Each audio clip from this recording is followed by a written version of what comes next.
स्थानिक स्वराज्य संस्थेच्या ज्या निवडणुका आहेत आणि त्याच्यामध्ये नगरपालिकेला आपले उमेदवार कसा दिला पाहिजे यावर आज आपली सर्वांची चर्चा आहे। प्रथमतः मी सांगू इच्छिते, आपण सर्वजण स्व खर्चाने स्वतःच्या मनाने इथे जमलेलो आहोत। आपल्याला कुठल्याही भीतीपोटी किंवा आपण आलं पाहिजे किंवा आपला फोटो तिथपर्यंत जाईल का आले नाही असं म्हणून आलेलं नाही, स्वयंस्फूर्तीने आपण सर्वजण आलेलो आहोत। शिर्डीमध्ये राहत्यामध्ये जी एक अधिकारशाही हम करे सो कायदा आणि बुद्धी फक्त आमच्याच कुटुंबाकडे आहे, गल्ली ते दिल्लीचं राजकारण फक्त आमचंच कुटुंब करू शकतं, अशा पद्धतीची जी परिस्थिती निर्माण झालेली आहे तिच्यात जर बदल करायचा असेल तर सामान्य कार्यकर्त्याने सगळ्या गोष्टींचा लेखाजोखा पाहिला पाहिजे। आज स्थानिक स्वराज्य संस्थेमध्ये म्हणजे नगरपालिकेमध्ये सर्व सार्वजनिक ठिकाणी, मग तुमचं शिर्डीतील देवस्थान असेल, हॉस्पिटल असेल, तुमचे या परिसरातील रस्ते असतील, शेतकऱ्यांची स्थिती असेल, या सगळ्यांचं बारीक निरीक्षण करून कुठेतरी ही एका अधिकारशाही थांबवली पाहिजे। हमीपणाला तुम्ही थांबवलं पाहिजे, त्याच्यासाठी सर्वांनी एकत्र आलं पाहिजे। प्रथमतः मला या गोष्टीचं खूप वाईट वाटतं, महाराष्ट्रामध्ये आज शेतकऱ्याची स्थिती अतिशय वाईट आहे।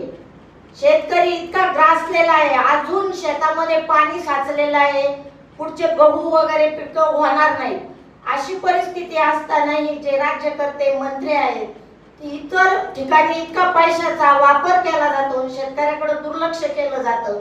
कृषी प्रधान देशाची स्थिती आहे, सगळ्याच गोष्टी खूप बोलण्याजोग्या आहेत, तर हे कुठेतरी केव्हा थांबल? तर सर्वसामान्य मतदार हा निवडणूक आपल्या हातात घेईल। कोणत्याही व्यक्तीची व्यक्तिपूजा करण्यापेक्षा आणि डीपी ठेवण्यापेक्षा जे समाजात काय चाललं याचं तुम्ही बारीक निरीक्षण करा। तरुण कार्यकर्त्यांनाही माझे म्हणणे आहे, मोठमोठ्या कार्यक्रमात याच्यात तुम्ही जो उदो करता त्याच्यापेक्षा आपल्या आई वडिलांनी आपल्याला लहानचं मोठं केलं, नावारूपाला आणलं, त्यांचे पाय धरा। कुणाचे पाय धरून कुणी मोठं होत नसतं हे ध्यानात घेऊन आज आपण शिर्डीमध्ये राहत्यामध्ये जी हुकुमशाही हा दहशतवाद आम्हालाच सगळं कळतं आणि आम्हीच सगळं करणार हे थांबवलं पाहिजे। त्याच्यासाठी आपण सर्वांनी एकजूट होऊन नगरपालिकेमध्ये महाविकास आघाडीच्या उमेदवाराला निवडून द्या। बदल हा खूप आवश्यक असतो।